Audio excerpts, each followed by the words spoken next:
Hundreds of rural cemeteries along the U.S.-Mexico border are being forgotten. Some of them date back to the birth of our nation. Urbanization has bulldozed many into obscurity, and others have been sectioned off by a border wall into sort of a no man's land. Border reporter Oscar Margain introduces us to one man trying to preserve the memory of the dead.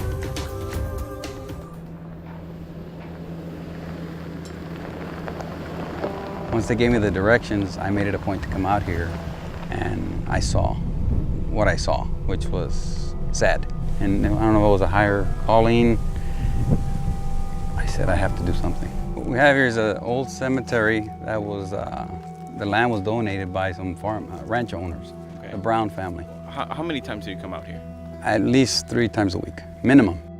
Juan Jose Gonzalez has been the unofficial volunteer groundskeeper of Santa Rosalia Cemetery for the past year. When I pulled up, the grass was 6 feet tall. You couldn't see a headstone, but the very tops of the highest ones. His cemetery on the outer limits of Brownsville, less than a mile from Mexico, is home to more than 1,000 graves, a site that appeared to have gone untouched for at least a decade until the summer of 2017 when fate found Juan.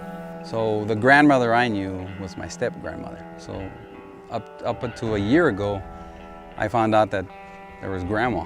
So I asked, where is grandma? And I was told by one of my uncles, because my father has passed, that she was at Santa Rosalia Cemetery.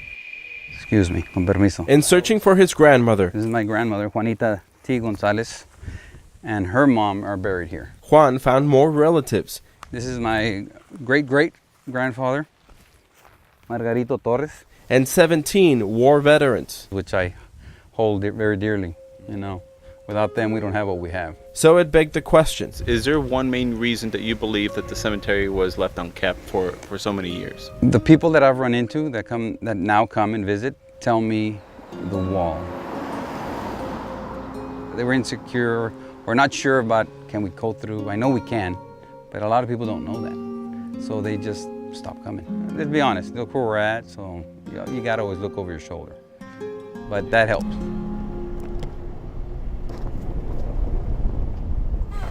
This is another classic ranchito cemetery. Okay. This one's San Rafael. See, you can see headstones. There's another one there, there's another one there.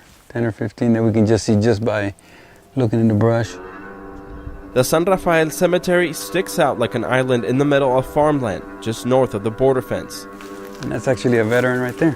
It's nearly impossible to count the number of graves. They've been taken over by overgrown brush. But this is sad. This is what I do not want to happen to Santa Rosalia. There's no way, no one is coming here anymore. I would say that there are at least 150 different little spots on there that were what you call ranchitos. However many spots are on this map indicates that there are cemeteries at each one of these. We wanted to get a better understanding of how many of these neglected cemeteries exist along the border, so we called on local history expert and living encyclopedia, Eugene Fernandez. Where's the cemetery? You tell me. That's it. This is a lone survivor right here. Here's the cross down below.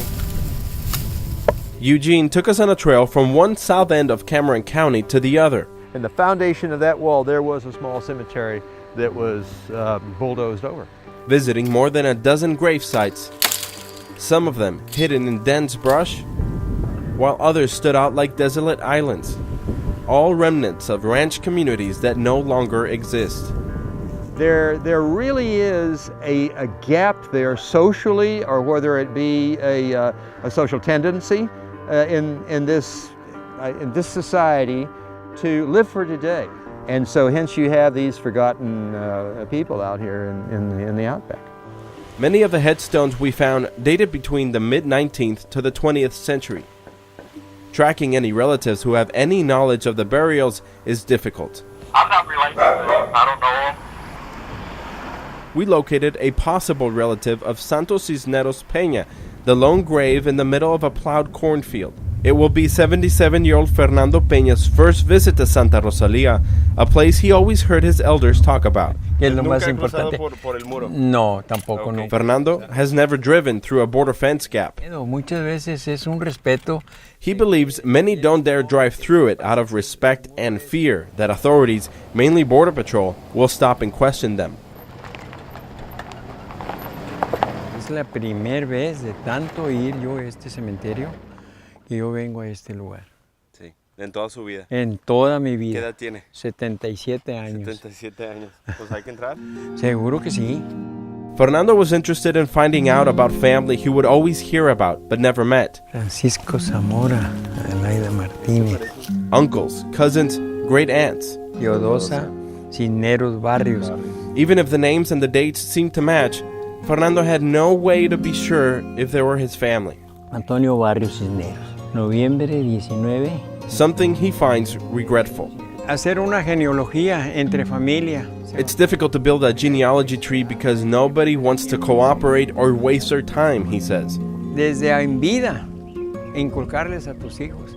While one is alive, teach your children so that they can at least bring you a flower the day you die, a lesson he hopes his family has learned from him. The most important reason to honor your ancestors, says Fernando, is to have a notion of how they lived, Tener una noción. and where you come from. Realizing what time can do to a cemetery if left unvisited, Juan and a handful of volunteers created the Santa Rosalía Preservation Society.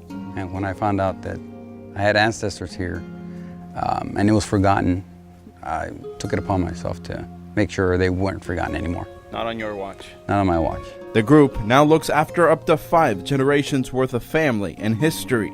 Their message, pay respects to the dead and you'll keep their memory alive. Come visit them. They need us. On the Texas-Mexico border, Oscar Margain reporting.